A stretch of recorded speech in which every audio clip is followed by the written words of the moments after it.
जो भी हुआ है हमारी फैमिली के साथ, ये एक ऐसा लॉस है जो कभी भर नहीं सकता है।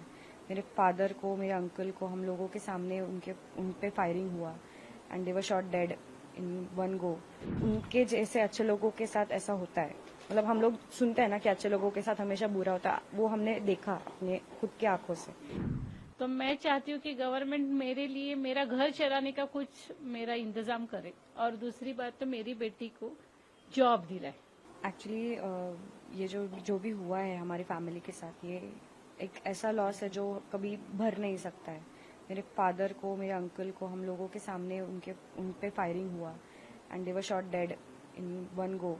और वो सब होने के बाद उनको यहाँ पे लेके आना, उनके सब रिचुअल्स, जो लास्ट रिचुअल्स थे वो मैंने किए एंड वो इतना अनबेरेबल था कि मैं जिंदगी में कभी भूल नहीं सकती। जो भी मैंने देखा, जो भी अभी मैं हम लोग जो भी फेस कर रहे हैं, मतलब लोग आ रहे हैं, हम लोग वो इंसिडेंट के बारे में बता रहे हैं, तो वो क्या हो रहा है, रिपीट कर करके हमें वो, मतलब वो जैसे बोलते हैं ना कि कुछ रिपीट हो करते हैं हम लोग तो वो लर्न हो जाता है, ब्रेन में फिट हो जाता है। तो वो इतना फिट हो गया है ना कि अभी हम लोग आग भी बंद करते तो वो दिखता है कि जो भी हुआ था हम लोगों के साथ। तो वैसे भी वो बहुत ही इतना दर्दनाक है कि हम लोग कभी उसको भूल नहीं सकते। आपके फादर के बारे में कैसे मेरे फादर कैसे चलता था आपका, उसके बारे में थोड़ा। मेरे फादर बहुत ही, मतलब बहुत ही अच्छे इंसान थे। किसी से भी आप पूछो तो वो आपको वही बताएंगे। आपने देखा भी होगा कि इतने लोग उनसे प्यार करते हैं कि जब हम लोग उनको एयरपोर्ट से इधर लेके आए तो हम लोगों से पहले ऑलमोस्ट 100 से ज्यादा लोग हमारे घर के बाहर खड़े थे। उनका स्वभाव ही ऐसा था ना कि अगर आप उनको नए नए मिले हो ना तो आपको 1 घंटे में वो अपना ऐसा दोस्त बनाएंगे कि आपको लगेगा 10 साल से आप उनको जानते हो। मतलब उनके मेरे एज के भी फ्रेंड्स है। इतना उनका नेचर बहुत अच्छा था। मतलब और किसी को भी हेल्प करो, जो भी तकलीफ में दिखे उसको पहले जाके हेल्प करो, ऐसा उनका नेचर था। तो कभी एक्सपेक्ट नहीं किया था कि उनके जैसे अच्छे लोगों के साथ ऐसा होता है। मतलब हम लोग सुनते हैं ना कि अच्छे लोगों के साथ हमेशा बुरा होता है, वो हमने देखा अपने खुद की आंखों से। और जो अब हमारा पूरा घर, हमारा हम दोनों की पूरी लाइफ वो चलाते थे, ऐसा बोल सकते हो आप। और अभी ऐसा हो गया कि वो नहीं है तो मुझे पूरा अंधेरा दिख रहा है कि मैं मम्मी को आगे जाके कैसे, how am I going to handle this all this pain. And उसके पेन को तो अभी मैं लेके जी नहीं सकती। मुझे अभी मतलब खुद को फर्म करके आगे की पूरे मम्मी को देखना है, पूरे घर को संभालना है। तो वही अभी बस कि कैसे होगा आगे, इसके ही ऊपर मेरा पूरा दिन जा रहा है अभी। मतलब मुझे दुख करने के लिए भी वक्त नहीं है। एक बात बताती हूँ आपको कि मुझे अभी ये टेंशन है कि इसके आगे की जिंदगी मैं कैसे चलाऊंगी। मेरा जो कमाने वाला जो मेरे पति थे वही चले गए, तो मेरे पास अभी इनकम सोर्स कुछ भी नहीं है ना। कौन कौन थे? मैं, मेरी बेटी और मेरे हस्बैंड, हम तीनों ही हैं। तो मेरे पास अभी कोई, मैं तो खुद हाउस वाइफ हूँ और मेरी बेटी का कोई जॉब भी नहीं है।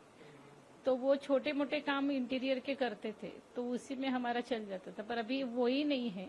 तो मेरा घर कैसे चलेगा और मेरी बेटी का भविष्य कैसे चलेगा, और उसका, और सबसे मेन बात तो मेरी बेटी की सिक्योरिटी मेरे लिए बहुत ज्यादा इम्पोर्टेंट।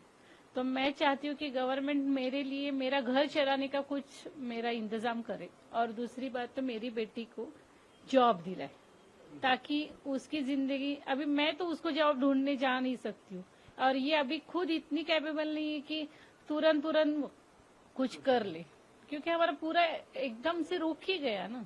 आर्थिक स्थिति पूरा आर्थिक स्थिति हमारा पूरा। और मेरे पापा ऐसे थे ना कि उन्होंने कभी हमें बताया नहीं कि अगर कोई प्रॉब्लम है उनको या फिर कुछ भी है तो वो अपना अपना सब हैंडल इतना अच्छे से करते थे कि हमें कभी पता भी नहीं चला कि अगर कोई परेशानी हो तो वो अभी परेशानी में है। उनका नेचर ही ऐसा था ना कि उन्होंने कभी दिखाया भी नहीं कि आज अगर उनको ऐसा लग रहा है कि मेरे पास कुछ प्रॉब्लम है तो कभी बताएंगे नहीं। वो अपना अपना सॉल्व करके मजे से जिएंगे। तो हमें कभी पता नहीं था कि उनका क्या फाइनेंशियल है। तो आप अभी अपने घर की आर्थिक स्थिति को लेकर परेशान हैं? बहुत ज्यादा, बहुत ज्यादा, क्योंकि मेरे पास वो ही कमाने वाले थे, मेरे पति थे। मैं तो मेरा घर का वही देखने वाले थे।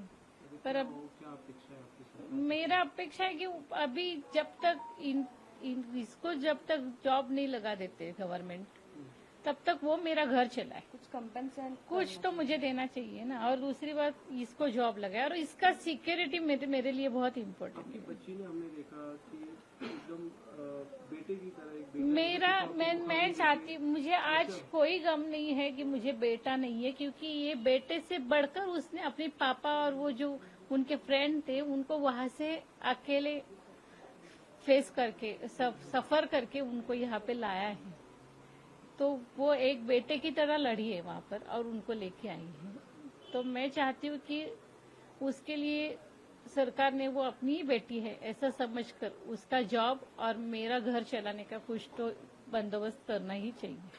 महाराष्ट्र सरकार से भी आप उम्मीद करेंगे आपके हाँ, मिल भी रहे हैं? मैं महाराष्ट्र सरकार से और अपना सेंट्रल गवर्नमेंट से भी वही उम्मीद रखूंगी कि उन्होंने मेरे लिए करना ही चाहिए, क्योंकि हम लोग वहां गए, हमारी गलती नहीं है बस।